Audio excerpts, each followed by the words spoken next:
Bueno, pues vamos a iniciar esta conferencia y la vamos a dedicar por entero a contestar preguntas.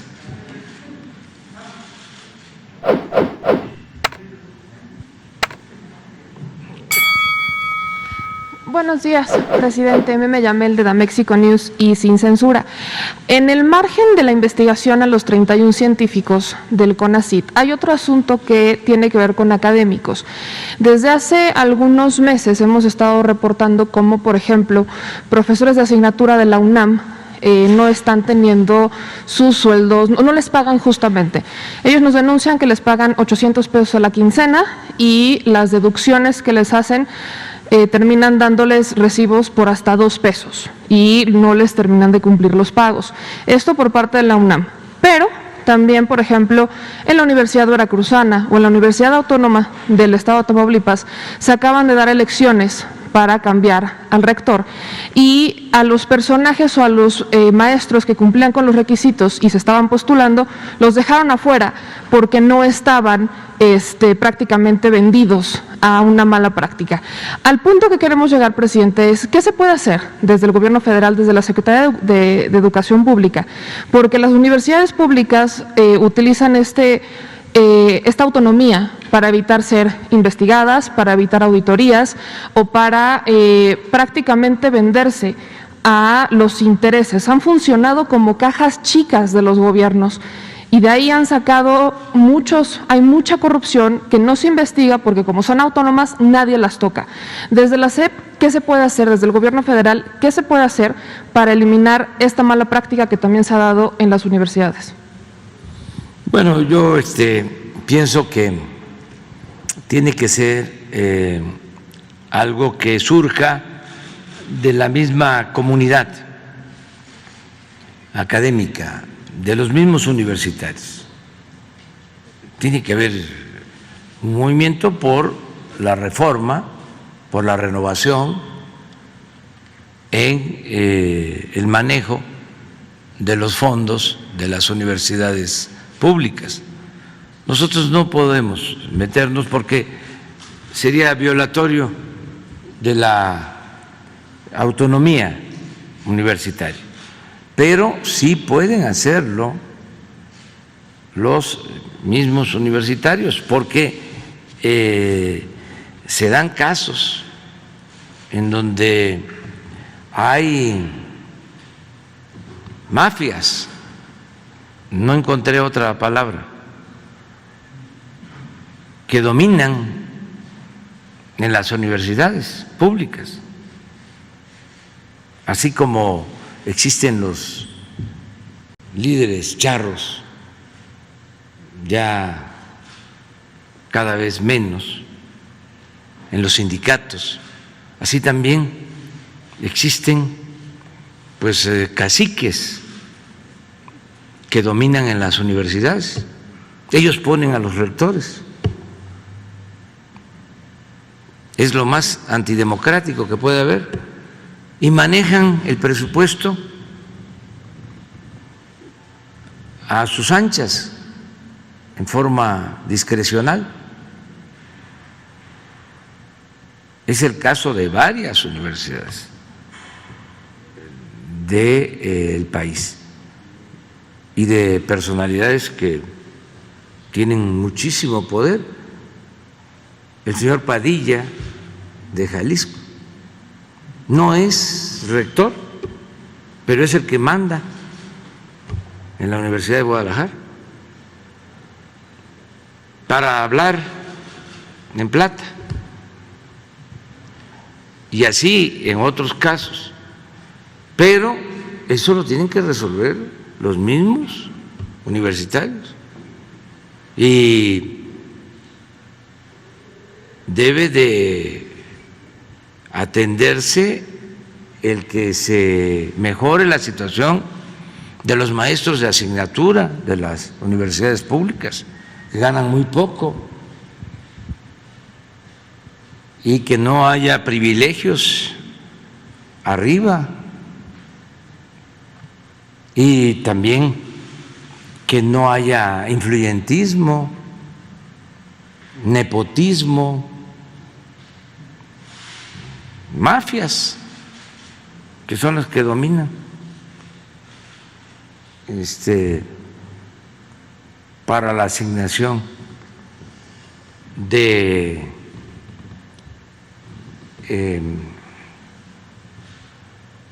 cargos académicos. Hay muchísimos investigadores que quieren ascenso o que aspiran a ser tomados en cuenta y no pasan porque existen estos grupos de poder.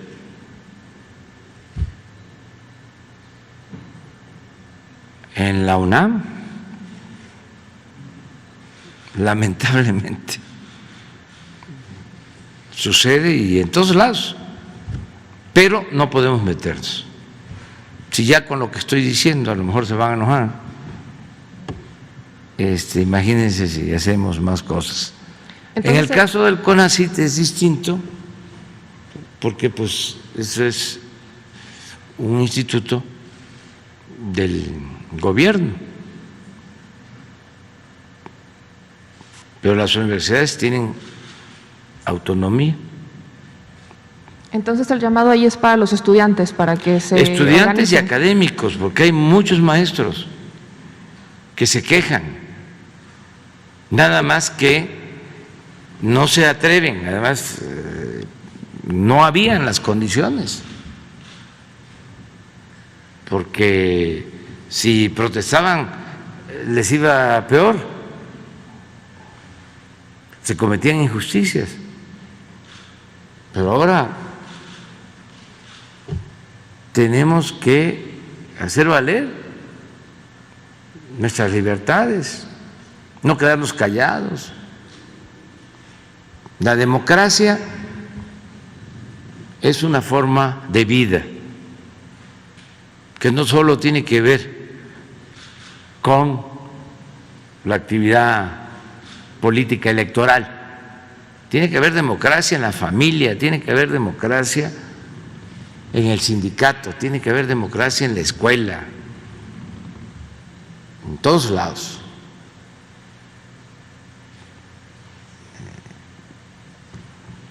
Por eso corresponde a los académicos. Hay, por ejemplo, un asunto que aprovecho para plantear. ¿Por qué se demoran las universidades en el regreso a clases? ¿Por qué no muchas universidades no regresan a clases?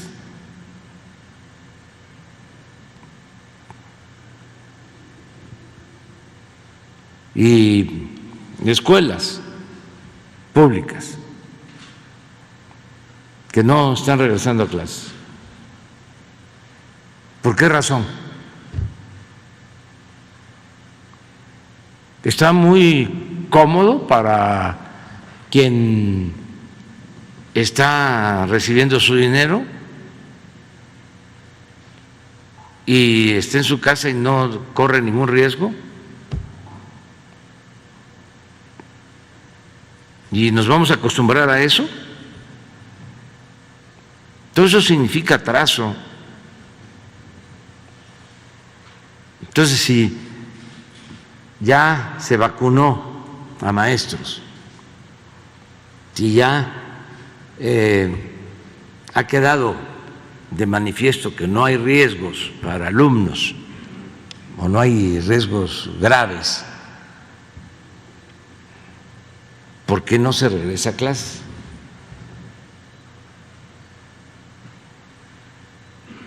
Es un llamado a los sindicatos también de las universidades.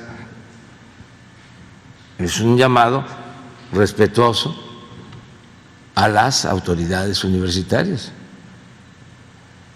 y también a los estudiantes. Ya vamos a reunirnos, a reencontrarnos en las aulas.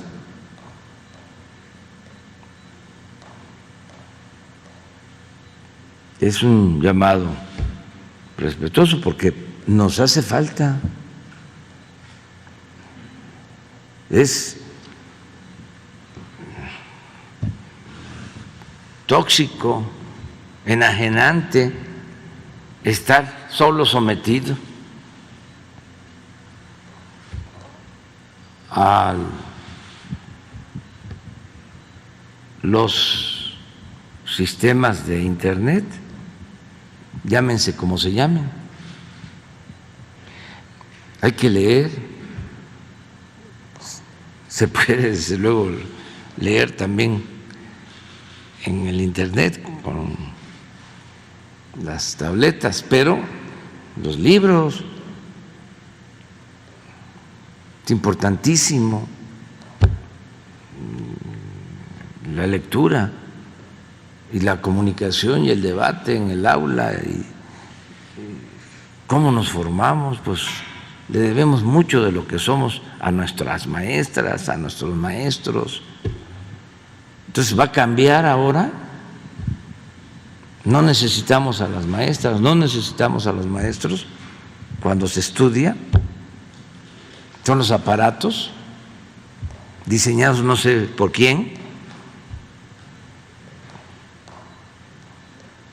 con contenidos que no tienen que ver con el humanismo, más que nada mercantilistas. Entonces, sí hace falta que sigamos haciendo un esfuerzo. Ahora que se informe sobre cómo va la pandemia el martes próximo, pues vamos a seguir informando de que no hemos tenido problemas mayores de contagio y cuántos han regresado a clases, cuántos no. En dónde sí se ha regresado, en dónde no, para que todos sepamos. Me refiero al país, pero también podemos comparar el regreso a clase en el mundo y el regreso a clase en México, porque no nos podemos acostumbrar a que no va a haber clases presenciales y que van a estar las escuelas cerradas. Y presidente, hablando de universidades, ¿qué ha pasado con las universidades del deporte, las que se anunciaron hace unos meses aquí en la conferencia? ¿Ya están construidas, ya están los planteles, ya hubo inscripciones? ¿Qué ha pasado con eso? Ya están iniciando las universidades, están ya empezando a prepararse para el inicio a clases. Vamos a informar sobre eso. Son 6. A ver, es Campeche, es Veracruz, es Texcoco, es Tepito para boxeo,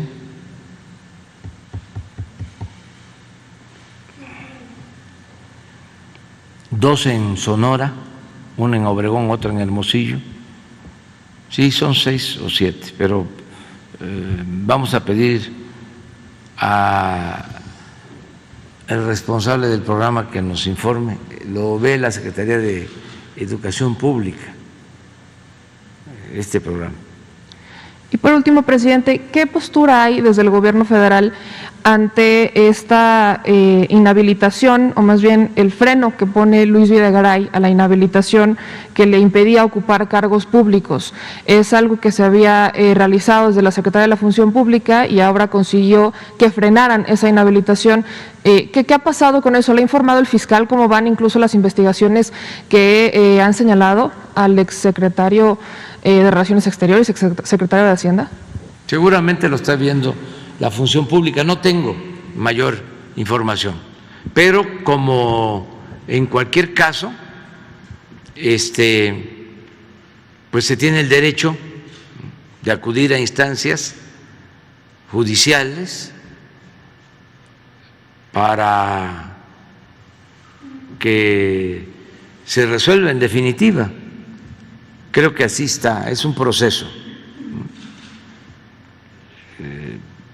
La Secretaría de la Función Pública tomó una decisión, incluso lo puede hacer la Fiscalía, pero el Poder Judicial actúa, interviene, desde luego si el implicado, presunto responsable, lo solicita, y creo que esto es el caso, ¿no?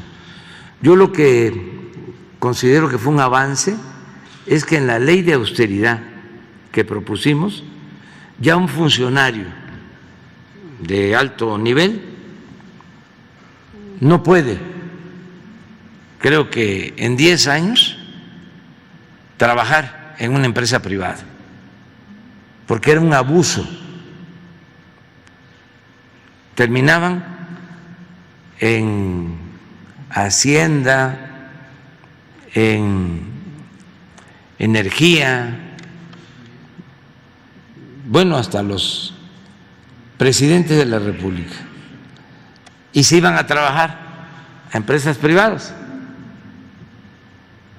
En el caso de la electricidad, casi todos los ex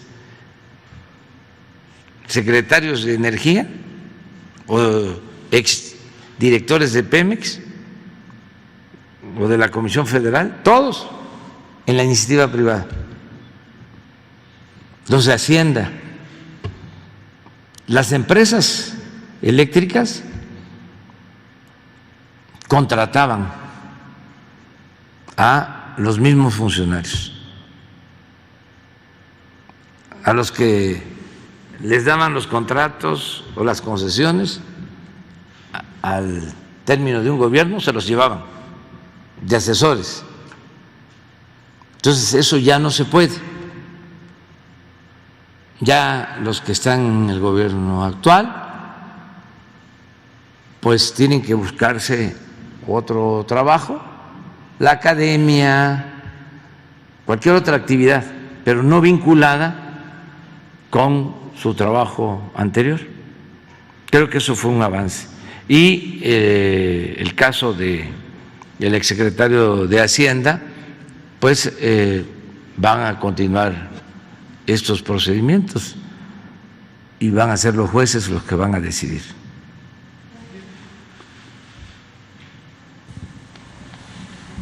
Gracias. Buenos días, presidente. Shaila Rosagel, corresponsal de Grupo Gili, El Imparcial de Sonora, La Crónica de Mexicali y Frontera de Tijuana. Presidente, el gobernador de Baja California, Jaime Bonilla, anunció que usted hará una gira por la entidad próximamente, en los próximos días. ¿Nos podría detallar de qué se va a tratar esta gira? ¿Cuál es su agenda por allá? ¿Qué días van a ser? Bueno, voy a estar dentro de 10 días, de este fin de semana al próximo. Voy a estar en San Quintín, en Ensenada, en Mexicali, en Tecate, en Rosarito y en Tijuana.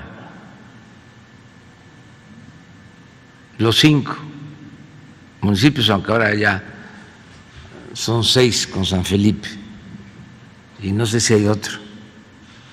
No, creo que solo San Felipe, pero voy a los 5.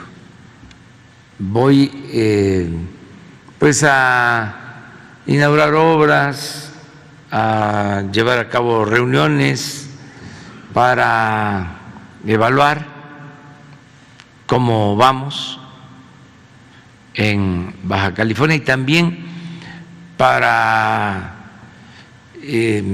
hacerle un reconocimiento al gobernador Bonilla, que ya deja la gobernatura, y expresar nuestro apoyo a la nueva gobernadora.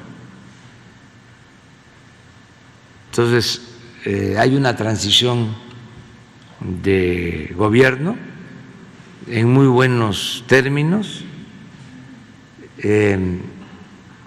no hay confrontación, y decirle al pueblo de Baja California que vamos a seguir apoyando a la nueva gobernadora, que ella va a ser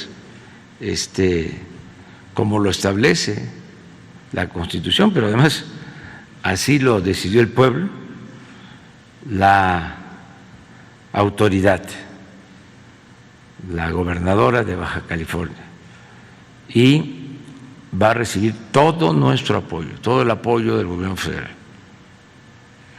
Vamos a seguir apoyando a Baja California. Muy bien, presidente. En otro tema, en Sonora, la venta de terrenos campestres está en auge. Las autoridades municipales de Hermosillo tienen al menos 20 procesos jurídicos contra estos desarrollos inmobiliarios por irregularidades. Muchos de estos terrenos son ejidales o terrenos en posesión sin títulos, y el problema es que prometen a los compradores las escrituras que no se las pueden dar porque no están regularizados. ¿De qué forma su gobierno pone atención a este negocio en lo que están involucrados predios ejidales? Si tiene alguna información al respecto, si la SEDATU le ha informado algo. Sí, ya se ha detenido bastante todo lo que es el tráfico de estos terrenos para fraccionamientos, negocios inmobiliarios. Acuérdense ustedes de cómo los más influyentes de los gobiernos anteriores se dedicaban a los negocios inmobiliarios, tenían empresas para hacer unidades habitacionales del Infonavit. Recuerdo que cuando el FOBAPROA se recuperaron departamentos porque se rescató a bancos y a empresas y quedaron esos departamentos y se remataron.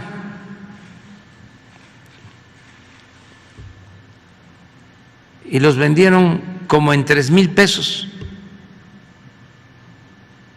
El gobierno los entregó como a 3,000 pesos a empresas inmobiliarias vinculadas al poder de influyentes.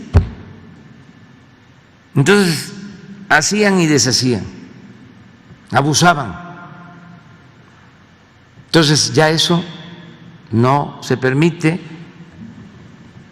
pero las licencias para el uso del suelo dependen de autoridades locales, estatales, municipales, y todavía hay lugares en donde se siguen haciendo ese tipo de negocios ilícitos, para llamarlo con más claridad, de manera coloquial, tranzas. Entonces, nosotros ya no permitimos eso y la gente pues no debe de dejarse engañar por las llamadas empresas inmobiliarias que construían en terrenos no legalizados, por lo mismo no les podían entregar escrituras o les vendían viviendas mal hechas construidas en zonas de riesgo, sin transporte, sin servicios públicos, todo eso que se padece todavía en algunos lugares. Entonces, que no se permita que cuando se quiera dar un permiso para la construcción de unidades habitacionales, de fraccionamientos en estas zonas, se denuncie y que todos ayudemos, porque fue un desorden, una anarquía en lo urbano. En este caso son terrenos campestres que están, por ejemplo, en Álamos, que están en Hermosillo, en Guaymas, y donde la gente pues ha querido comprar para ir a hacerse una casa pues como de paseo, de fin de semana. Hay un lugar allá muy famoso que se llama San Pedro del Saucito. Entonces, tienen ahí en el municipio bastantes denuncias sobre este tipo de pues que no pueden tener las escrituras la gente, ¿no? Porque no están regularizados. La Federación puede hacer algo en este tema. Hay una oficina en desarrollo urbano para regularizar este tipo de predios y lo hemos hecho, se hace constantemente. Desde luego se busca que sean zonas amplias. Lo estamos haciendo en Quintana Roo, que también por el crecimiento anárquico, desordenado, se invadieron áreas naturales o se despojó a ejidatarios o a pequeños propietarios, a los dueños de las tierras, o hay 3 dueños de un mismo predio. Hay casos emblemáticos como la colonia La Colosio en Playa del Carmen, cientos, miles de lotes. Ahí estamos regularizando, trabajando. Y lleva años eso. Hice el compromiso de que se va a regularizar toda la colonia.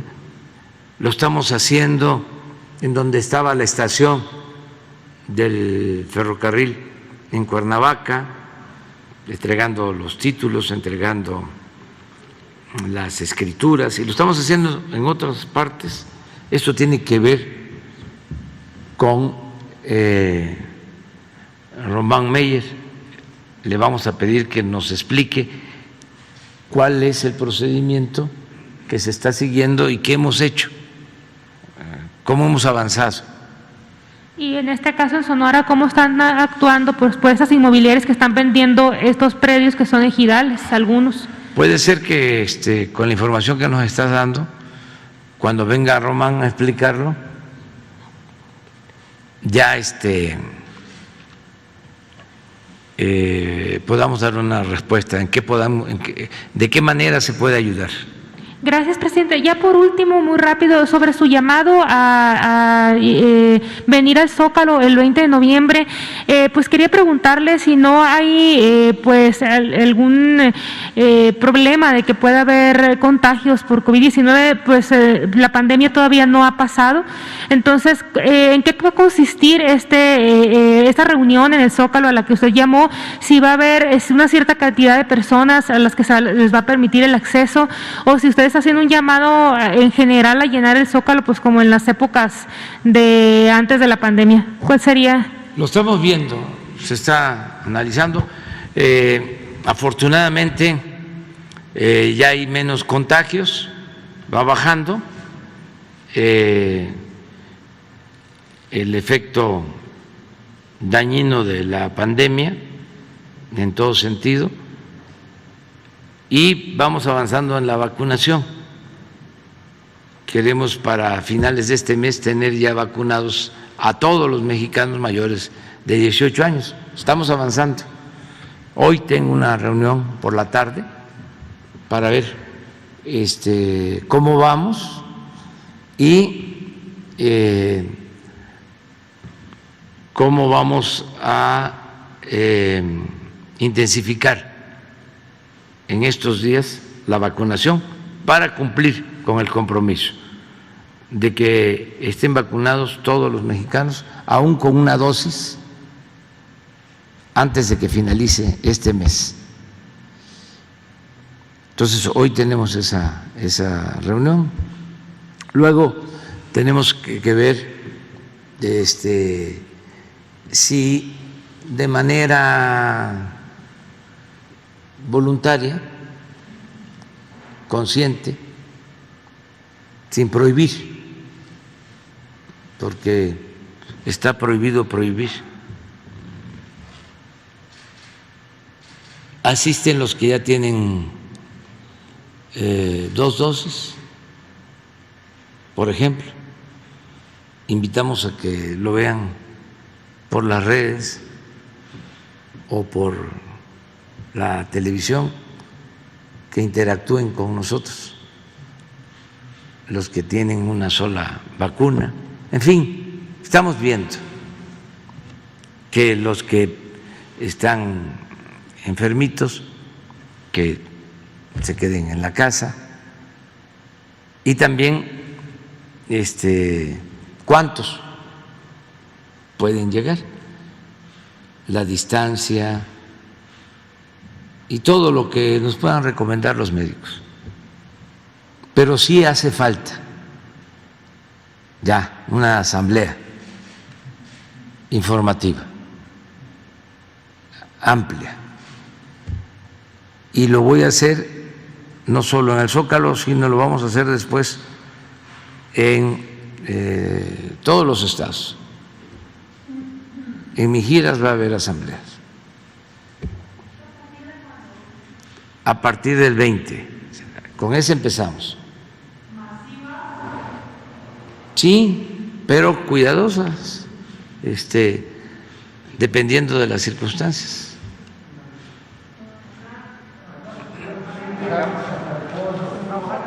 A ver, ustedes. Buen día, presidente. Carlos Domínguez, de Nación 14. El 30 de septiembre pasado, presidente, usted mencionó algo sobre los montos que se transfieren a las empresas para construir los caminos rurales de Oaxaca. A esto, pobladores del municipio de Chicomezúchitl, Oaxaca, nos contactaron para denunciar que en esta localidad existen 10 tramos de 1,5 kilómetros de concreto hidráulico inconclusos.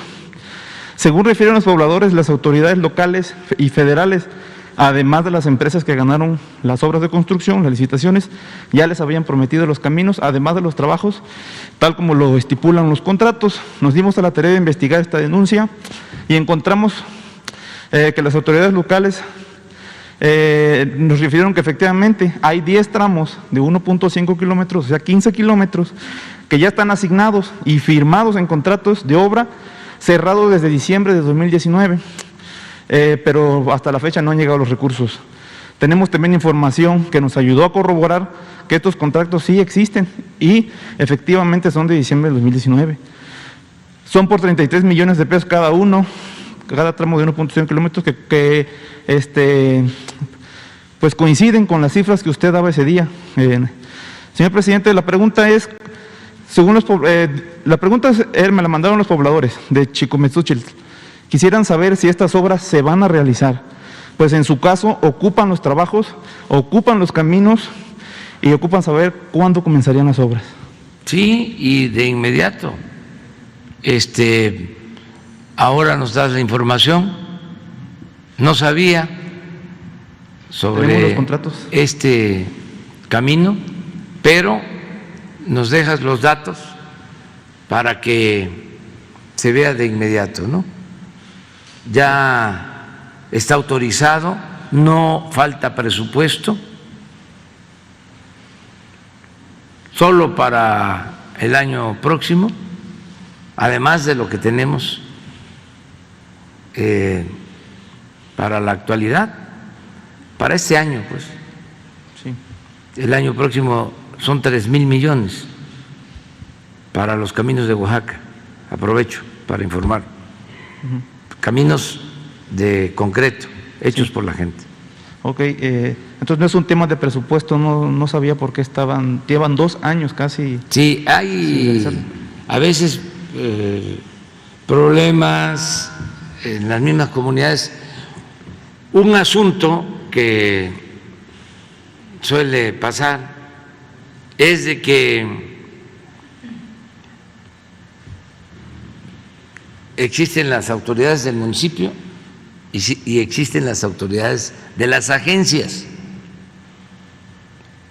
Entonces, el presupuesto pues llega o lo ejerce la autoridad municipal y las agencias a veces se quejan de que no les corresponde presupuesto, no los toman en cuenta. No sé de qué se trate, pues, pero algo debe de haber, porque es la primera vez que me entero. Sí. De hecho, es Pero lógica qué bien que lo planteas, porque yo tengo el compromiso de que cuando termine el gobierno, todos los caminos a las cabeceras municipales de Oaxaca van a estar pavimentados con concreto y hechos por la gente. ¿Y cuántos caminos son? Porque estamos hablando de que Baja California tiene 5 o 6 municipios, pero Oaxaca tiene 570. Entonces, ¿cuántos caminos había en Oaxaca? O mejor dicho, ¿cuántos municipios de Oaxaca no tenían camino pavimentado a sus cabeceras municipales? Cerca de 300. Entonces, el compromiso es hacerlos todos, los cerca de 300. Y esto solamente se puede hacer como se está llevando a cabo. Se entrega el apoyo a las autoridades y ellos hacen los caminos. Trabajamos todos. Eso es la democracia, el gobierno de todos. El pueblo es gobierno y por eso podemos avanzar. Mi responsabilidad es conseguir los fondos y que les llegue el presupuesto. Esa es mi responsabilidad principal. Por eso estoy muy pendiente de que no se nos caiga la recaudación, de que no haya gastos superfluos, que no haya derroche y desde luego que no haya corrupción, para que así el presupuesto rinda y alcance. Entonces yo veo diario cuánto ingresa a la caja. A ver, ¿por qué no pones lo que tenemos de ingresos? A lo mejor Raquel nos manda lo de los ingresos, ¿cómo estamos? Porque de eso depende. Y ojalá también, y esto lo vayan internalizando, quienes pues antes sacaban provecho del presupuesto y era muy injusto porque se beneficiaban minorías y la mayoría de la gente no recibía nada. Hacer un camino para comunidades apartadas en la Mixteca o en la Sierra Norte, o en el Istmo, en Oaxaca, pues significa que las niñas, los niños van a ir a la escuela, pueden ir a la escuela pues en bicicleta o caminando, pero ya no en el lodo, ya en una situación mejor. Eso es muy humano y por eso, aunque se enojen los corruptos, pues no vamos a permitir que nadie se robe el dinero del presupuesto, que es dinero del pueblo. Todos tenemos que ser guardianes y cuidar ese dinero, porque es el dinero de la gente, el dinero de todos. Imagínense si ni siquiera se repartía con equidad del presupuesto, porque saqueaban, daban concesiones, contratos jugosísimos a los influyentes, no pagaban impuestos, pero además se robaban el presupuesto o usaban el presupuesto para sobornar, para maiciar, para que se contara con la complicidad de los funcionarios o se contara con el silencio de los medios de información, y la gente no recibía nada. Ahora es distinto y es gracias a que ya no hay condonación de impuestos. Era un saqueo descaradísimo. ¿Cómo una empresa, un banco, no paga impuestos o les devuelven 10,000 millones? No hay un gobierno municipal, un municipio grande, que tenga 10,000 millones de presupuesto. Hay cerca de 2,500 municipios en el país. El 75% de esos 2,500 no llega su presupuesto ni a 50 millones al año, de más de 1,000 municipios, que no llega ni a 50 millones. Hay municipios que tienen 10 millones al año de presupuesto. Para que una empresa deje de pagar 10,000 millones, una gran injusticia. Así estamos. Ayer sí.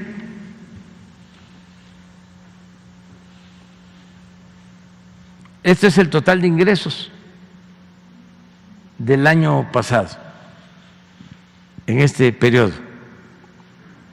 Habíamos recaudado 3,071,978. Y ahora hemos recaudado 3,279,000. Esto en términos reales significa 1.5. Aunque se agregue la inflación, de todas maneras es un incremento de 1.5. La recaudación de ahora. Y en tributarios, que son solo impuestos, lo mismo, 2,515,000 y ahora 2,709,000. aquí tenemos como 200,000 millones más de recaudación. Términos reales 2.4. Aquí viene, este es impuesto sobre la renta, 1.348.000.000, ahora 1.421.000.000, 0.2 en términos reales, y IVA, sí, ha aumentado más, desde 721,000 millones a 861,000 millones de pesos, 13.5. Pero así estamos. No tenemos problemas para terminar el año y no le debemos a nadie.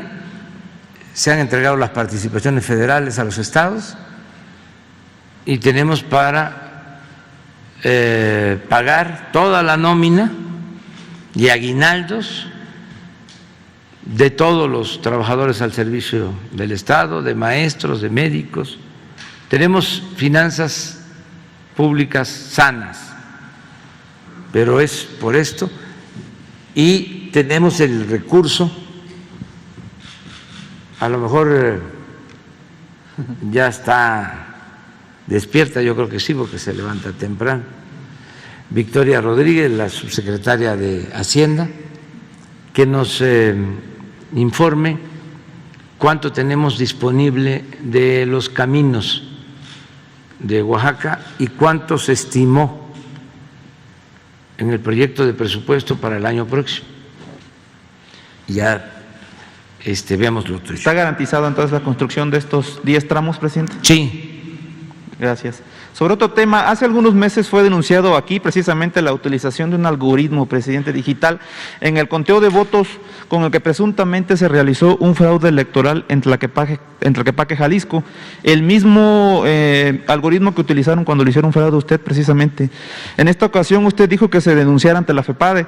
Así se hizo y lo único que sucedió fue que lo regresaron a Jalisco, donde evidentemente las autoridades han sido juez y parte en los procesos electorales y obviamente no llevaron a cabo absolutamente ninguna investigación. Entonces, presidente, ¿cómo se va a garantizar que no haya más fraudes electorales si la misma Fiscalía lo está permitiendo? Posterior a esta denuncia, hace unos días el Tribunal Electoral anuló la elección en Tlaquepaque, Jalisco, porque intervino un alto miembro del clérigo en favor de Movimiento Ciudadano y su candidata, Citlalia Maya. La resolución del Tribunal Electoral fue que hubo violaciones al proceso electoral por parte del miembro de del clero. Existen versiones de que al enterarse de este hecho, el gobernador de Jalisco, Enrique Alfaro, y su principal operador político, Enrique Ibarra Pedrosa, reunieron a los miembros mesistas del Congreso de Jalisco para darles instrucciones de que resolvieran que debían ser mujeres quienes ocupen las candidaturas de los partidos que van a participar en esta nueva elección, justificando esto por equidad de género, tema que ya está resuelto, ya fue resuelto para las elecciones pasadas. Usando para el cual ellos ya no tienen, es un tema para el que el Congreso no tiene facultades, ya que el Congreso es local y la resolución pues es federal. Recordando que la Federación tiene imperio sobre los estados, el Congreso de Jalisco estaría violando la Constitución imponiendo esta absurda decisión. ¿Qué opinión le merece este tema, presidente, y que un alto miembro del clérigo emérito se haya entrometido en el proceso electoral pasado? Bueno, mire, yo creo que ya no es lo mismo de antes, la gente está muy consciente, muy informada y aun cuando haya injerencia de ministros eclesiásticos, sea de la Iglesia Católica o de la Iglesia Evangélica, de todas las denominaciones, ya la gente está muy consciente, muy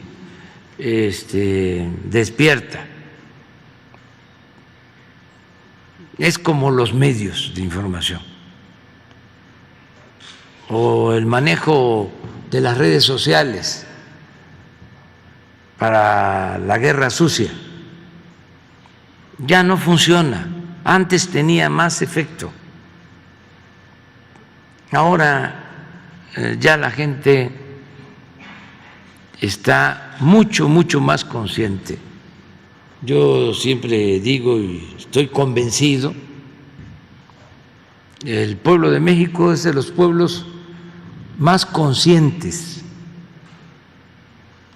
políticamente hablando, en todo el mundo. Estamos hablando de millones de mujeres y de hombres conscientes, libres. Eso no es poca cosa. Hay pueblos muy atrasados.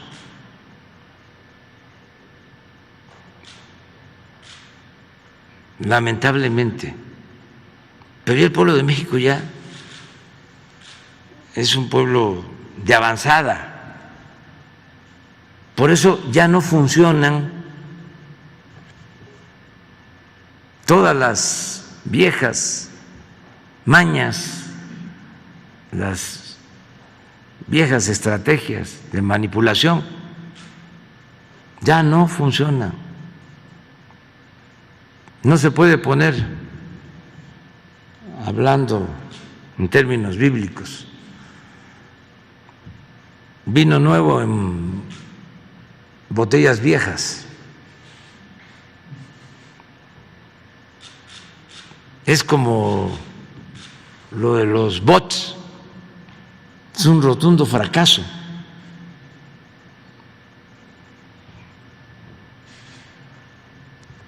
Al que usa eso, no los bots, porque esos son robots, pero quien utiliza eso como propaganda pierde su tiempo y su dinero y se exhibe, se degrada y afecta también las redes sociales, pero no funciona. Si fuese por eso, ya nos habrían derrotado, no quiero decir derrocado.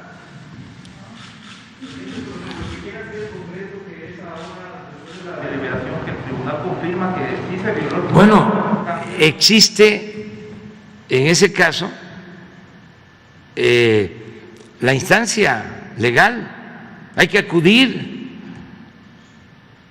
Eso ya no me corresponde a mí, pero como tengo conocimiento de esos asuntos, me refiero a que cuando no le corresponde al Congreso local tomar una decisión, los afectados pueden acudir a las instancias electorales locales y luego federales, porque según entiendo hubieron elecciones, los partidos presentaron el porcentaje de mujeres y el porcentaje de hombres que la ley exige. En un municipio, según me lo planteas, se anula una elección y los candidatos eran hombres, hombre y mujer. Sí, entonces se llevan el caso al Congreso local y ahí deciden que tiene que ser mujer y deciden que tiene que ser mujer, o sea que ya no puede ser el mismo, no puede ser hombre, sino que tiene que ser mujer, afectando al candidato que participó. Pues eso tiene que irse a la instancia de electoral, al Tribunal Electoral, que ya lo han de haber hecho, porque es normal que se haga, y esa instancia es la que va a resolver. Siguen habiendo estas cosas indebidas. Bueno, el Tribunal Nacional acaba de hacer cosas, pero ¿para qué nos metemos ya en eso? Ya lo pasado, pasado. A ver, lo de Oaxaca.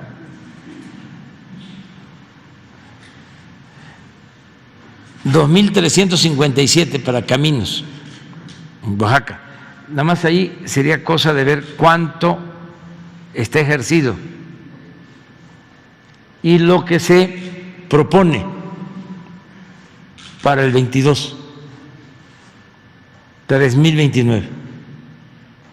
Este recurso no lo manejan las dependencias,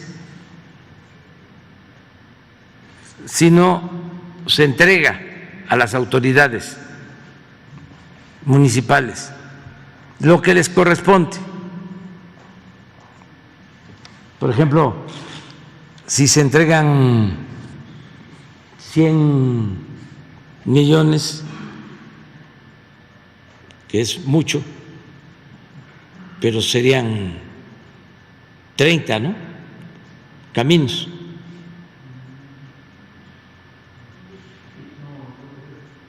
Sí. ¿Uno qué? ¿Vale?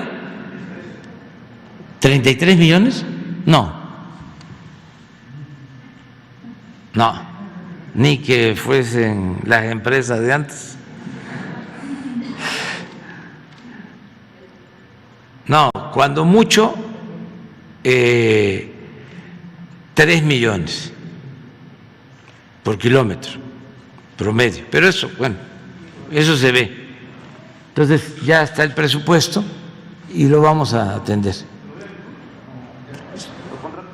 Sí, ya lo tienen.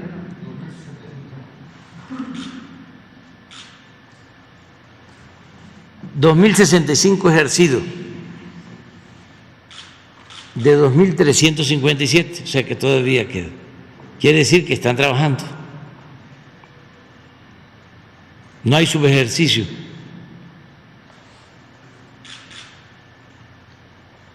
Pero hay que ver lo del camino. Muy bien. Buenos días, presidente. Mara Rivera, de Enfoque Noticias. Ahorita que hablaba de los ingresos fiscales, yo quería plantearle esta petición que han hecho los mezcaleros, los fabricantes de cervezas artesanales, vino, tequila, sobre pues una modernización al IEPS, al Impuesto Especial sobre Producción y Servicios, que tenga que este impuesto, que por cierto está desde 1980, pudiera revisarse, modernizarse, para que se cobrara, no se dejara de pagar, sí, se cobrara, pero ahora sobre el grado de alcohol de las bebidas alcohólicas y no sobre la venta del producto. Esto porque, bueno, pues argumentan que ha dejado incluso el erario de recibir alrededor de 11,000 millones de pesos y que esta modernización o esta revisión al IEPS podría representar para el gobierno hasta 22,000 millones de pesos. Dicen que hay presiones de las cerveceras del monopolio, que además son extranjeras, que impiden que esto pueda ser revisado. ¿Habría posibilidades de que el secretario de Hacienda, que ya conoce de esta petición, pudiera revisar esto y darles una respuesta clara a la petición que se ha hecho, el planteamiento? Sí, tomamos tu petición y lo revisamos. Ahora, otra pregunta. Usted decía que el próximo lunes vendrá prácticamente todo el Gabinete de Energía a hablar sobre su propuesta de reforma eléctrica. En el tema del litio, se dice que pues hay anexos en el TEMEC donde tenía el gobierno que haber puesto en esta lista de reservas pues precisamente el litio y que no está considerado o puesto esto en el TEMEC. Por lo tanto, dicen analistas que podrían venirse pues ciertas inconformidades, demandas incluso por los socios comerciales.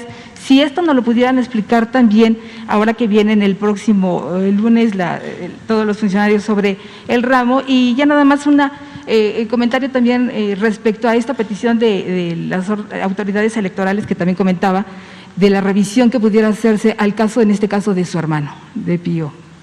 ¿El caso de? De Pío, de su hermano, respecto a este video que se difundió, que supuestamente recibió dinero, en fin, que ya se abrió la posibilidad de ser investigado por parte de las autoridades electorales del INE.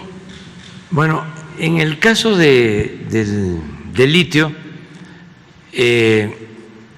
ya se dio a conocer y se va a profundizar de que se está decidiendo, si se aprueba la iniciativa que enviamos, de que el litio sea un mineral de manejo, uso exclusivo de la nación, que no se entreguen contratos ni concesiones, que sea propiedad de la nación, de los mexicanos. Se va a buscar en la ley secundaria ya la forma de explotarlo.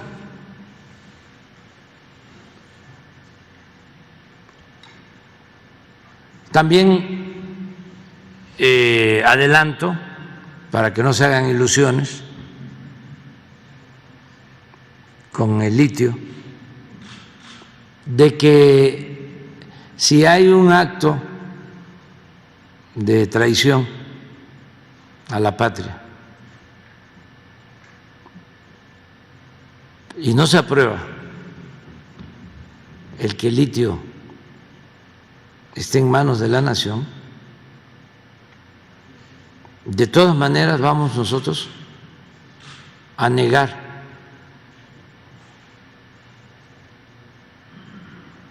cualquier solicitud de concesión para la explotación del litio. Y tenemos facultades para hacerlo. Lo que queremos es que quede en la Constitución establecido de que el litio es de la nación.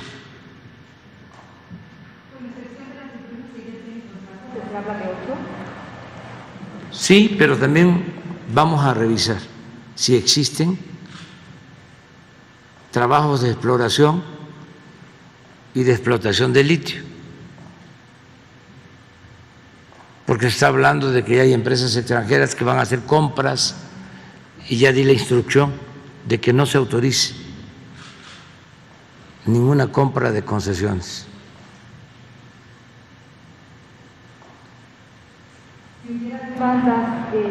Nos vamos a los tribunales.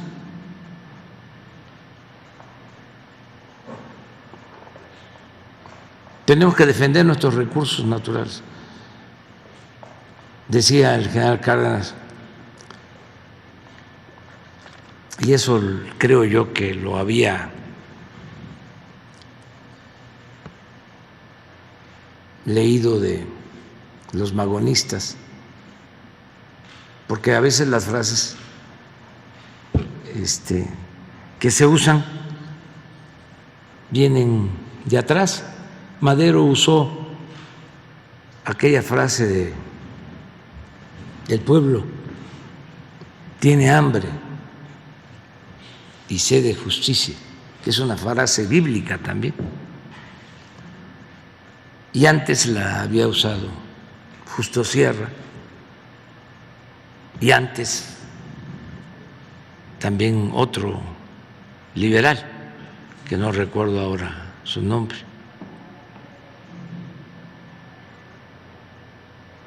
Y el general dice, quien entrega los recursos naturales de México a extranjeros es traidor a la patria. Es una frase del general, pero también Ricardo Flores Magón lo había dicho antes. Está como la frase de Vargas Llosa de que el PRI era la dictadura perfecta. Casi igual lo había dicho Turner en el México bárbaro, hablando de la dictadura porfirista.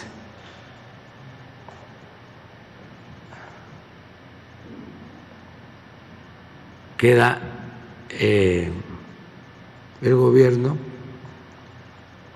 de la dictadura perfecta.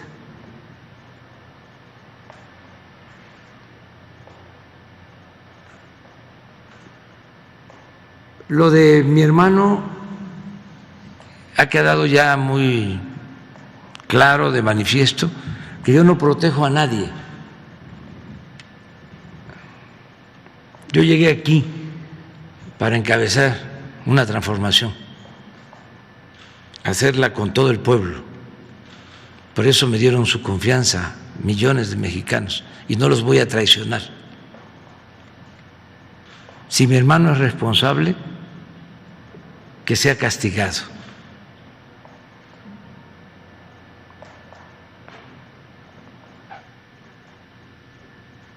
Yo no establezco relaciones de complicidad con nadie, ni con los miembros de mi familia. Yo ya no me pertenezco.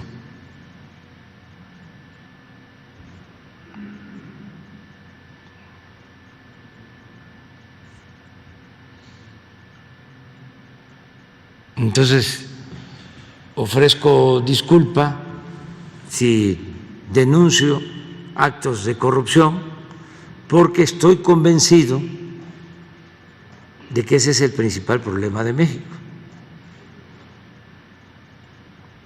Y puedo, miren, sacar mi pañuelito.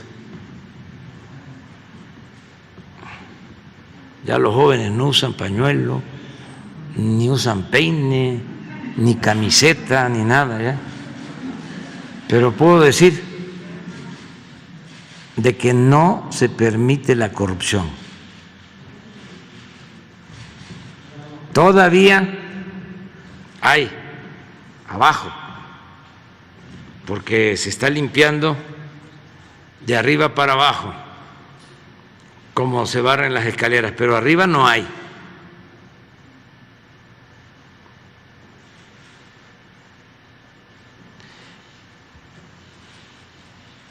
Y vamos a seguir limpiando de corrupción en el gobierno. Lo otro que me planteaste es… Pues era prácticamente lo del compromiso con los productores de cerveza tradicional. Es una competencia, es un tipo no parejo en materia de impuestos, concretamente el 10. Pues Hacienda lo va a ver, el SAT le vamos a pedir a Raquel Buenrostro.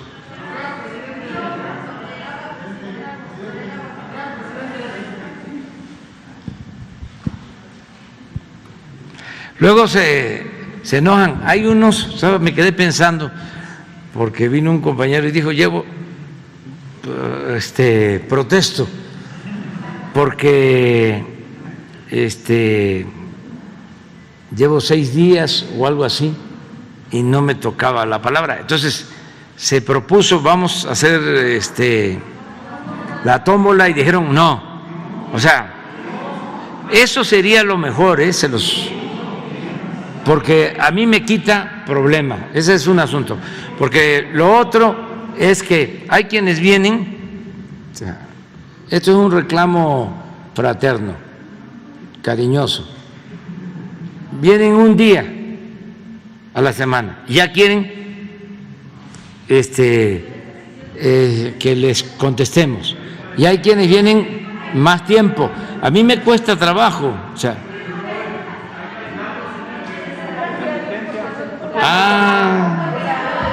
pues hay que buscar un mecanismo para que nadie se quede y no me reclamen. Gracias, presidente. Buenos días. Preguntarle sobre la reunión de mañana que va a tener con la delegación de Estados Unidos.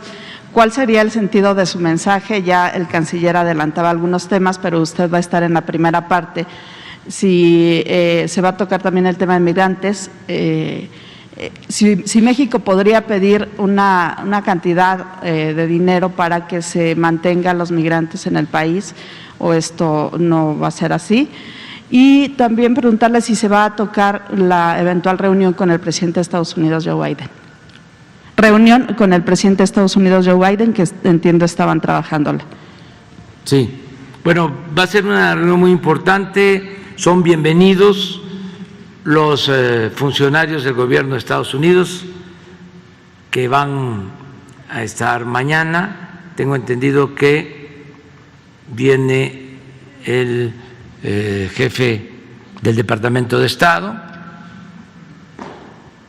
vienen también los encargados de seguridad nacional. Es probable que venga el procurador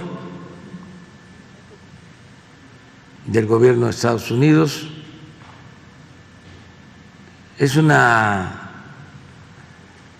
comisión, una misión como de 5 o 6 altos funcionarios del gobierno del presidente Biden. Desde luego el embajador, que tiene una función destacadísima porque él ha expresado su deseo de que se mejoren las relaciones. No son malas, no hemos tenido diferencias de fondo ni de forma,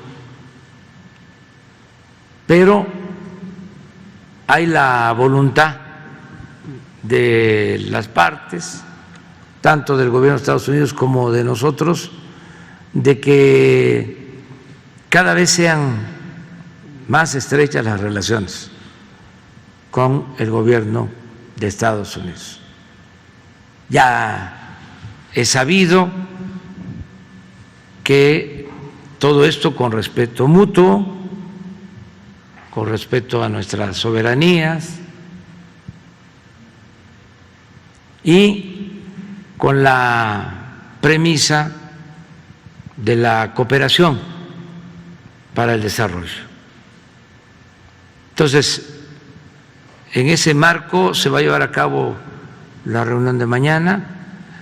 Yo mañana sí voy a estar poco tiempo con ustedes porque tenemos un desayuno a las 8 de la mañana, o sea que vamos a estar 1 hora y tengo que salir, pero creo que el primer encuentro van a estar presentes medios, no va a haber rueda de prensa por parte de nosotros, pero sí van a estar los medios aquí en Palacio. Luego las comisiones se van a trasladar a la Secretaría de Relaciones Exteriores y se van a llevar a cabo las mesas de trabajo para sacar los acuerdos. Yo creo que va a ser muy importante este encuentro. Ya cada vez hay más coincidencias en que debemos de atender más lo relacionado con el desarrollo.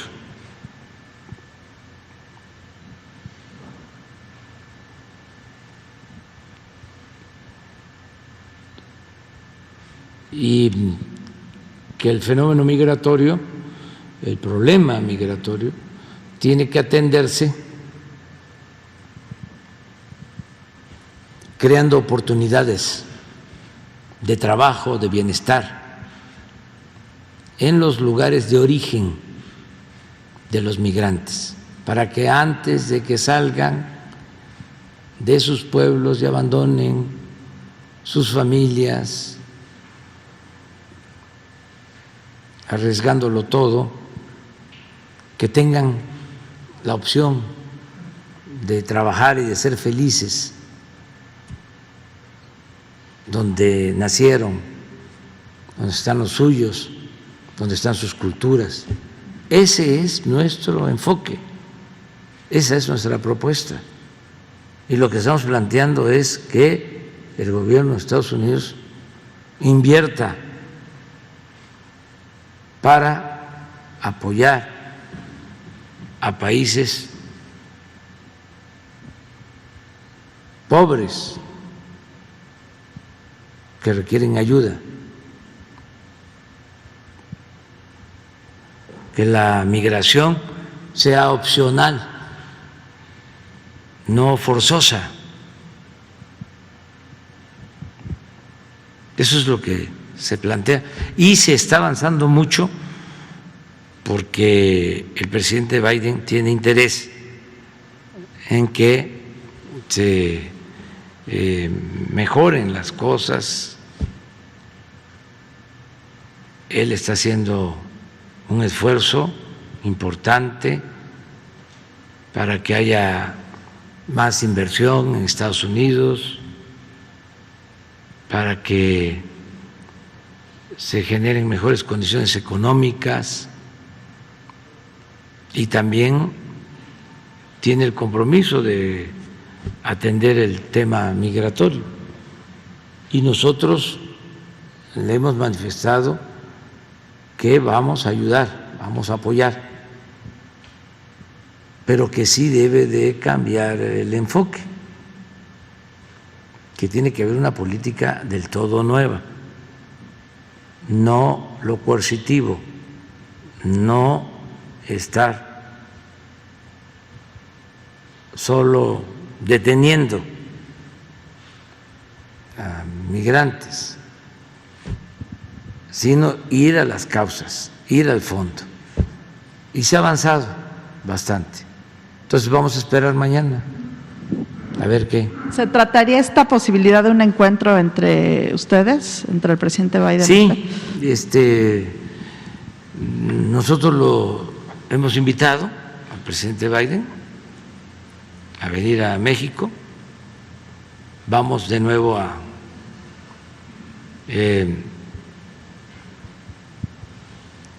manifestarle la invitación para que esté con nosotros. Van a seguir viniendo funcionarios, senadores a México, funcionarios que van a seguir viniendo para observar, revisar los planes nuestros que les estamos proponiendo que se apliquen en Guatemala, en Honduras, en El Salvador, el programa Sembrando Vida, el apoyo a los jóvenes, el Jóvenes Construyendo el Futuro, las becas para estudiantes de familias pobres y otras acciones. Entonces, se está viendo todo esto. Y finalmente preguntarle, se reportan o se reportaban desaparecidos 13 migrantes en Chihuahua. ¿Qué información tienen al respecto? Entiendo que ayer hubo una búsqueda de parte de autoridades locales. No tenemos el informe, hoy no lo tratamos. Puede ser que lo esté viendo la autoridad local, pero no tenemos un informe sobre eso.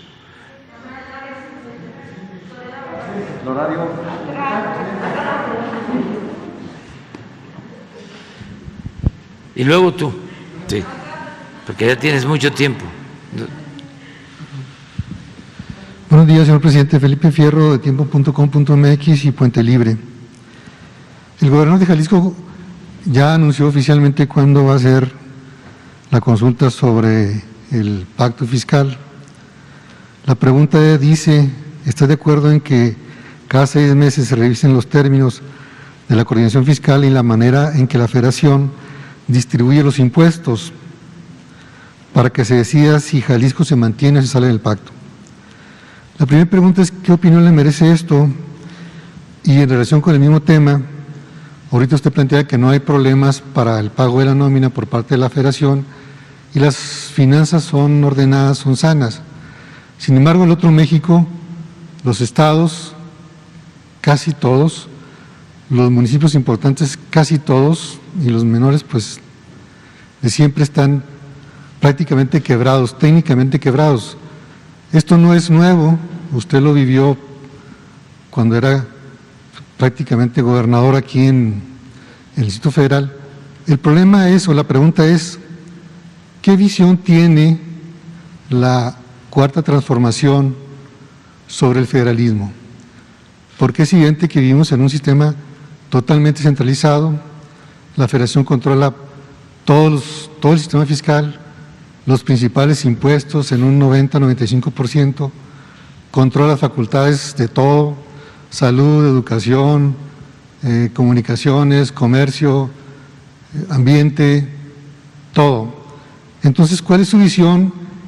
Y la tercera pregunta sería, ¿qué va a hacer usted, si es que sería de su interés, en entrarle al problema de resolver de fondo las crisis de los estados, que además es muy sabido, se debe a la corrupción alentada desde la Secretaría de Hacienda para que se endeuden, han vivido del topillo durante muchos años y ya viven del fiado y ya de plano están por cerrar?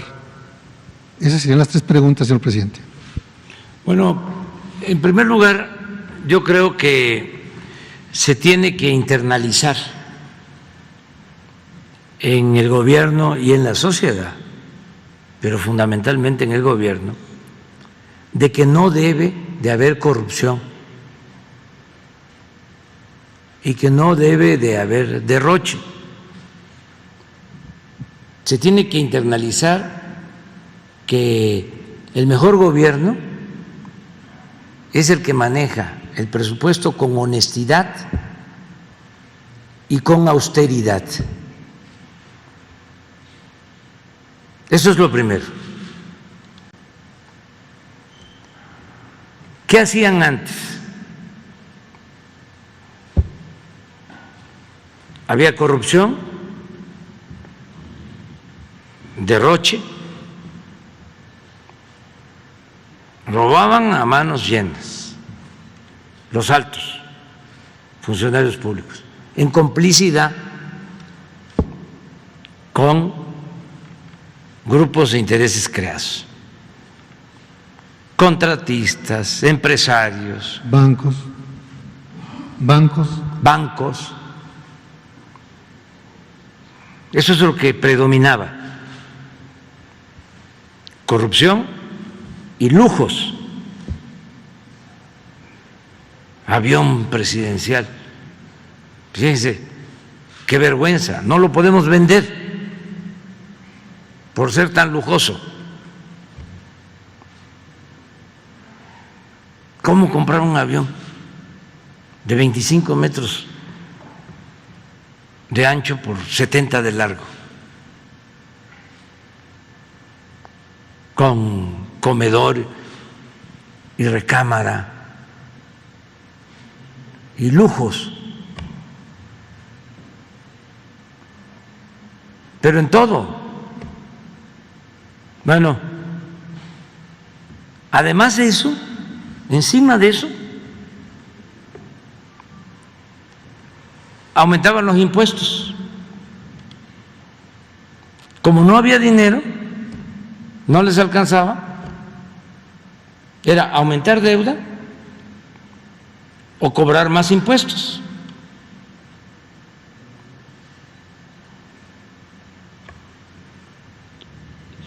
Se pueden cobrar más impuestos, pero primero el gobierno tiene que demostrar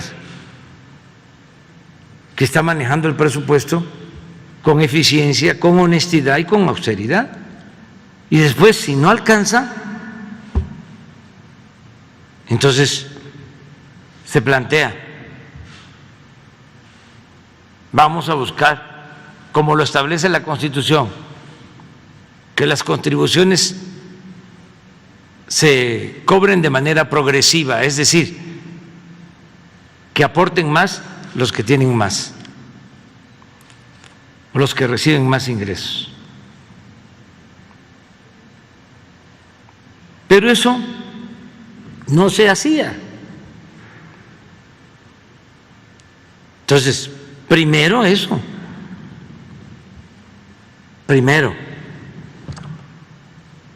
¿qué es lo que estamos llevando a cabo en el gobierno federal?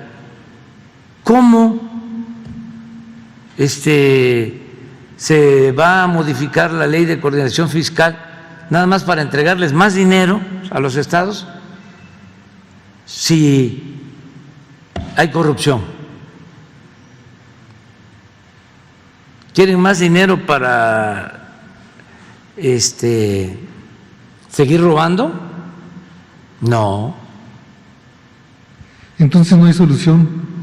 Es decir, hasta que están condenados a estar quebrados los estados. En mi caso, yo no creo que se entregue más dinero si no hay la seguridad de que se va a manejar con honestidad, porque no vamos nosotros a seguir fomentando la corrupción y los privilegios. No soy cómplice de actos de corrupción. Entonces, ¿qué pasó en los estados?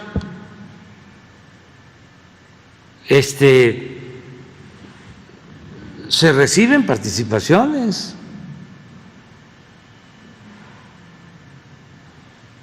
Que no son suficientes, puede ser, pero hay ejemplos. Tlaxcala, Querétaro. Tlaxcala por ley no pueden contratar deuda. Y el gobierno del estado de Tlaxcala no contrata deuda. Cero deuda. Querétaro está terminando el gobernador y creo que no dejó deuda.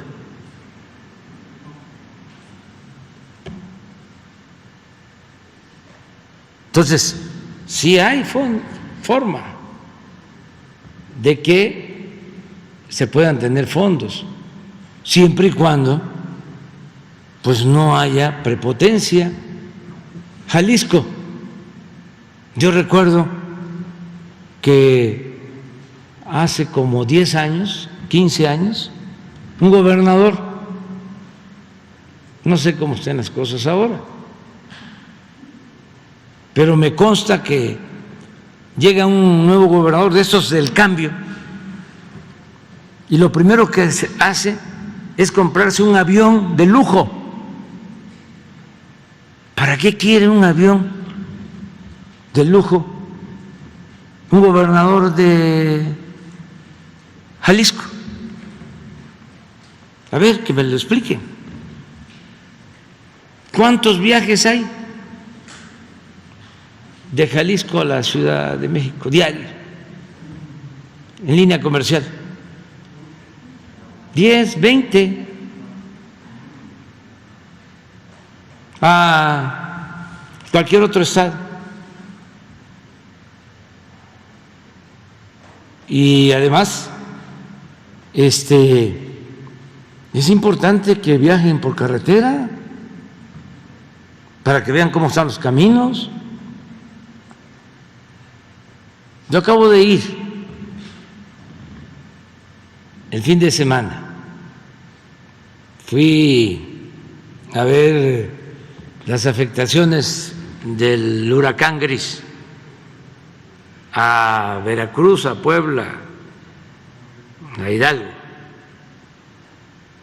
El camino de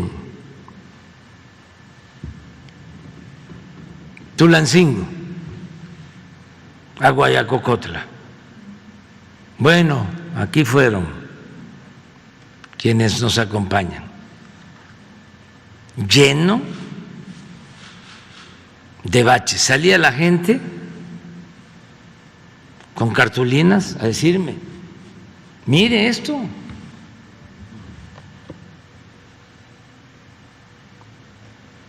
Pude haber ido en helicóptero, ¿no?, a Guayacocotla, y me ahorraba pues no solo el sangoloteo, aunque estoy aflojado en terracería, pero la vergüenza también, pero sirve. Y además que esto ayude a que todos los servidores públicos pensemos en las necesidades de la gente.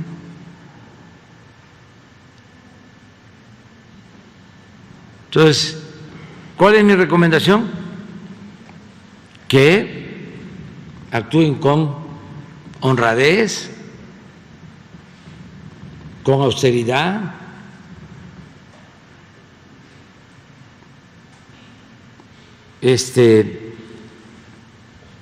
y que ahorren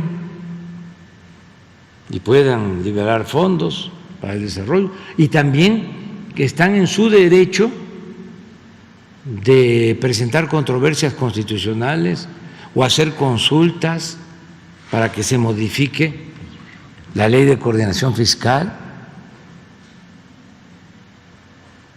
Otro asunto también que es importante aclarar, ayer lo estaba yo viendo en un Face, diciendo hay estados que aportan más en el desarrollo y que por lo mismo deben de recibir más. Un poco el criterio De Nuevo León, ¿no?, que dice que a ratos. no de ese También diputado, no, sí, una eminencia, sí, Cuadri, que si desaparecía Chiapas, Oaxaca y Guerrero, México estuviese mejor. Esa idea muy conservadora, porfirista. Bueno, pues eso mismo se maneja en algunos estados para ganar adeptos. Es decir, ofrecemos nosotros mucho y nos dan muy poco. O nosotros somos los que trabajamos y los del sur no trabajan.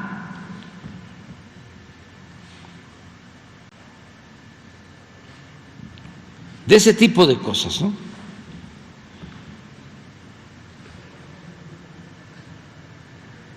Es como lo que decía el que fue director del Reforma, que es la misma mentalidad. Ya hemos hablado aquí que son millones los conservadores de México. No son pocos, son millones. Porque a veces pensamos que nada más es Calderón, que es Fox o ¿cómo se llama? El escritor muy famoso entre las clases medias, Moreno. No, ese pensamiento es amplio, está extendido el pensamiento conservador, son millones. Se encuentra en clases medias y en clases altas. Estamos hablando de 10, 20 millones de personas, 30, muchos que piensan igual, así, y que son clasistas y que son racistas. Nada más que también su doctrina es la hipocresía y tienen un doble discurso, siempre hay una doble moral. Pueden ir al templo, pueden ir a la iglesia y salen de ahí y olvidan los mandamientos. Pero retomando el tema, porque es importantísimo. Sí, porque al final Dicen, a ver, ¿y por qué el sureste? Ahora, porque sí hay inversión federal en el sureste. Ah, porque habían dejado abandonado el sureste y el sur también existe. Y no se trata de quitarle al norte ni de quitarle al centro, se trata de emparejarnos, porque durante el periodo neoliberal el norte creció en promedio 4%, el centro 2% y el sur sureste 0. ¿Y saben quién aportó más para el desarrollo del país? El sureste. Durante 30 años, casi el 40% del presupuesto federal se originaba por los ingresos petroleros. ¿Y dónde está el petróleo? En el sur sureste. Entonces, ¿es justo, no? ¿Dónde está la pobreza? Pues en el sur sureste, pues en Guerrero, pues en Oaxaca, en Chiapas. Y hay que ayudar. Es una obligación del gobierno federal redistribuir el gasto. ¿Mande? Es una obligación del gobierno federal redistribuir el gasto. ¿Dónde estamos invirtiendo más el gobierno federal? ¿En dónde? Pues en el sur. Claro, en Oaxaca, en Chiapas, en Guerrero. Se los puedo probar, los programas de bienestar, ahí casi no hay un hogar que no reciba un apoyo, porque esa es la obligación que tenemos, eso es lo más humano, esa es la fraternidad. La justicia es darle más a quien tiene menos, no puede haber trato igual entre desiguales. Deberíamos todos, aunque estemos viviendo en el norte o en el centro donde se viva, sentirnos bien, porque eso es humanismo, eso es cristianismo, lo voy a decir, ¿o qué cosa es? No, y además de lo que todos... ¿Vamos a ser egoístas? No, desde luego que no, señor presidente. Desde luego que ahí... Pero hay otro asunto. Hay otro problema de fondo, no es ese. Yo creo que se coincide en que la distribución de la riqueza debe atender prioritariamente a quien menos tiene. Eso no es discusión, o al menos no sería el sentido de mi pregunta, o no fue el sentido de mi pregunta. Sí, yo te entiendo. Sino advertir que, independientemente que se generó por corrupción, alentada desde el centro, desde hace muchos años, varios estados están postrados y al final de cuentas quien paga es la ciudadanía, que tiene malos servicios, que no tiene acceso a buenas prestaciones sociales, que inclusive los sistemas de pensión están tronadísimos y cada vez se advierte más que la presión se eleva, ¿verdad? Y no se ve cómo puedan resolverlo.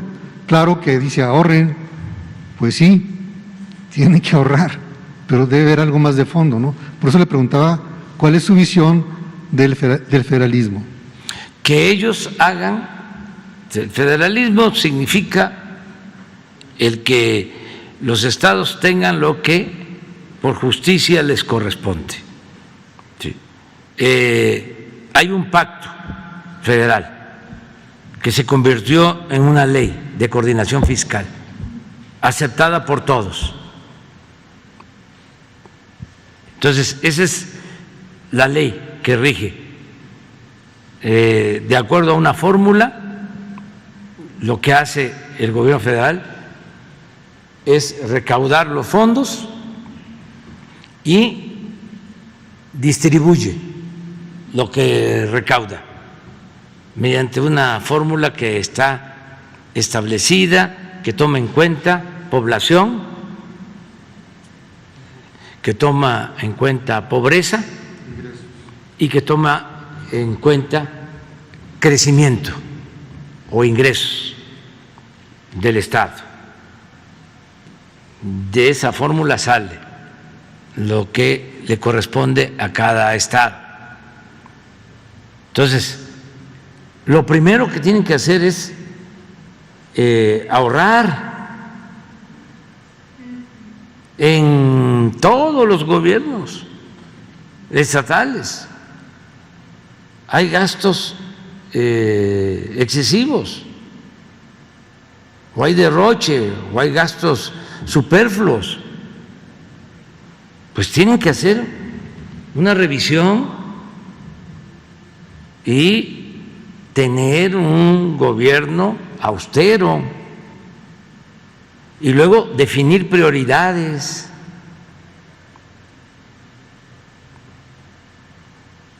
Les voy a poner un caso, un ejemplo. No voy a mencionar a la persona porque no tiene caso, pero vinieron a que alguien que va a ser gobernador, que además tenemos muy buena relación y es una gente buena, y me dice, este es mi plan, 1.500 millones de pesos, y necesito un apoyo adicional de la Federación de 1.500 millones.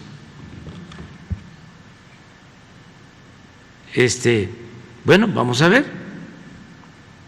Este es mi plan de los 1.500 millones de dinero propio, o sea, del Estado.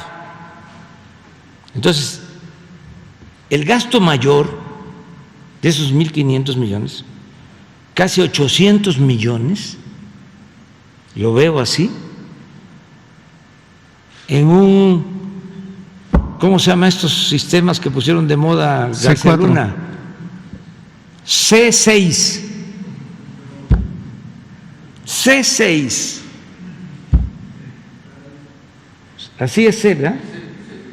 Porque hasta ahorita el C5, pero este es como mi reloj, el iPhone 21 que tengo.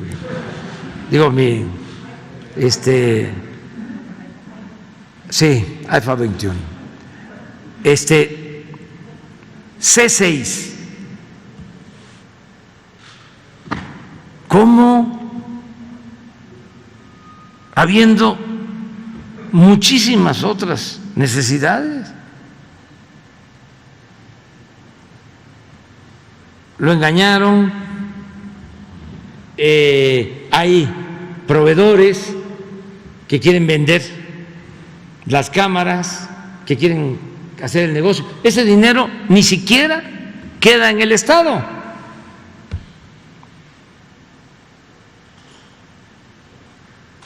No les estoy hablando del tanteo, estoy poniendo un ejemplo. Entonces, ¿qué tienen que hacer? Priorizar. A ver, primero, la nómina, porque por ley no se le puede retener el salario a los trabajadores. Eso es lo primero. Claro, a los trabajadores, no a los, ¿cómo se les llama a estos que cobran sin trabajar? Aviadores. Que va a ser muy fácil, van a encontrar en la nómina gente que no se va a presentar, que no existe. Entonces ahí van limpiando, se garantiza primero lo de los trabajadores. Segundo, mantenimiento.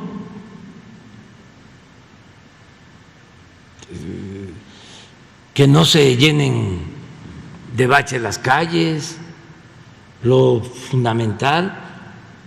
el pago de los servicios públicos, hasta ahí quedó. Y yo estoy seguro que les va a quedar algo. Les queda. Si es así, austero. No que, a ver, necesitamos vehículos, qué barbaridad. Nos dejaron carros del 2015. ¿No? Tenemos que comprar, y ahí está el de la distribuidora de los carros, ¿no? Ofreciendo, pues de una vez, un paquete, 5 camionetas, 10, 15, 20. Yo llevo ya mi tiempo aquí, como ya vamos para 3 años. Sí, vamos para 3 años. Me faltan 3, un poquito menos. Y no hemos comprado un vehículo nuevo. Uno. Las camionetas que nos dejaron, con esas. Entonces, austeridad, primero. Y luego ver cómo se reestructuran las deudas, que eso también les puede ayudar mucho. Hay gobiernos que tienen que pagar los APPs, que los obligaron, que tienen que estar pagando de las participaciones. Bueno, pueden ellos llevar a cabo negociaciones de esos contratos y decirle a los hombres de negocios o empresarios que con influencia les vendieron o les construyeron esas obras, los hospitales, por ejemplo, el hospital de Iztapaluca, el hospital de Zumpango. Eso se deben de estar llevando 300, 400 millones al año. Pero así está. Entonces, a ver, no te puedo pagar eso. Eso fue en otros tiempos. Ya, sacaste bastante. Vamos, ayúdame. No puedo, no podemos. Entonces, ahí van ahorrando. Y nosotros estamos obligados a ayudarlos y los vamos a seguir ayudando. Yo ya di la instrucción al secretario de Hacienda que si es para pagar nómina, si es para pagar a los trabajadores y no tienen dinero los gobiernos estatales, se les adelantan participaciones. Y las obras que haga el gobierno federal las hacemos de manera conjunta, aunque ellos no aporten, porque son obras del gobierno de la República, de todos. Pero ya termino nada más, a ver si, ayer vi un Face en la red de lo que aportan cada estado. Hay un, a ver si te, es un escritor y también simpatizante del movimiento nuestro, creo que de origen judío, o un dirigente de la delegación Benito Juárez,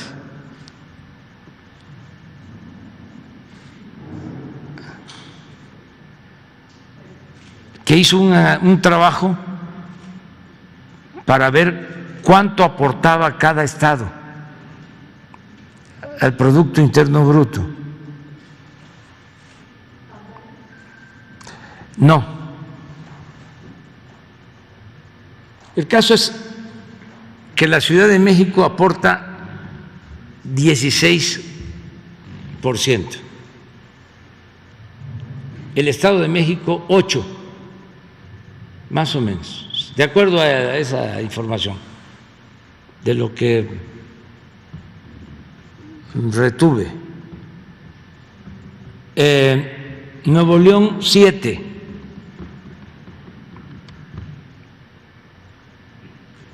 No, 8. Jalisco 7.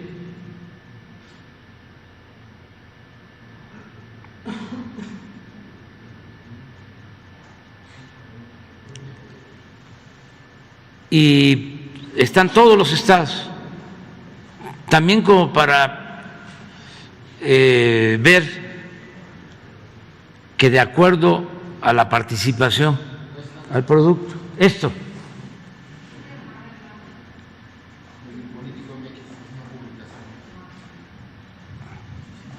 Es esto, es importante que todos los ciudadanos lo sepan. Del Producto Interno Bruto, que deben de ser como 20,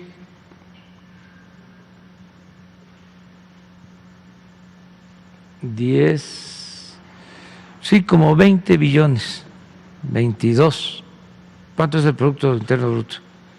22, 23 billones, 24, por ahí.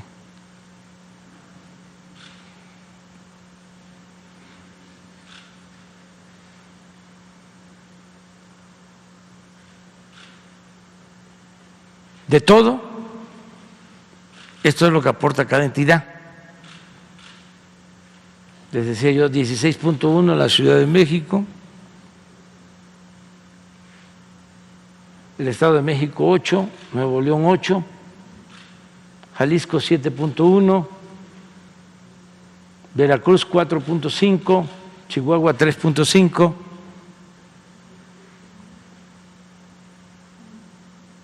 Michoacán 2.5, Aguascalientes 1.3, Hidalgo 1.6, Colima 0.6, Guerrero 1.4, Chiapas 1.4, Tamaulipas 3.1, este sí no lo veo. Baja California Sur 0.9 o 0.9, Quintana Roo 1.6, Sonora 3.4, Tlaxcala, Tabasco 2.3. Entonces, esto es muy relativo, es decir, yo aporto más. O sea, no pueden usar esto como argumento. ¿Por qué razón? Porque esto no es del todo cierto.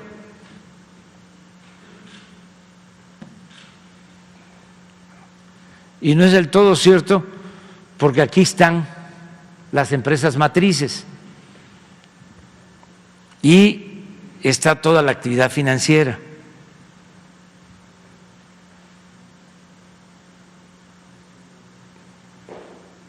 Y puede ser un estado como Veracruz, Tabasco, a ver dónde está Campeche.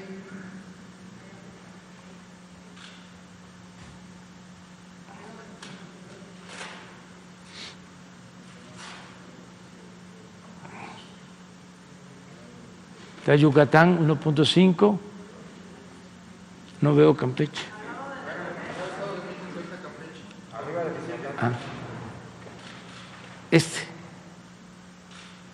Este estado aporta la mitad, no, un poco más, como el 65% de todo el petróleo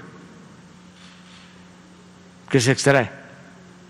Estamos hablando como de 1.250.000 barriles, 1.200.000 barriles diarios. Entonces, ¿qué tenemos que buscar? Bueno, yo creo que la mejor manera de la distribución de lo que es de todos los mexicanos,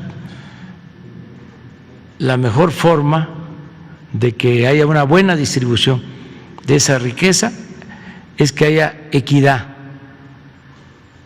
que haya justicia.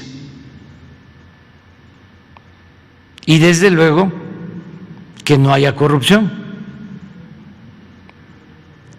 Porque si no hay corrupción, lo mucho o lo poco que se tiene se distribuye mejor o alcanza para lo indispensable.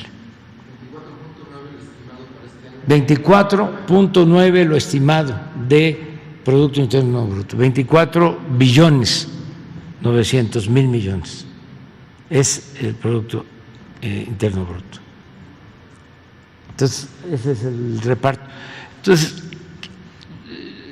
vamos a seguir, yo lo que recomendaría es, vamos a seguir limpiando de corrupción. Vamos a volver hábito la honestidad.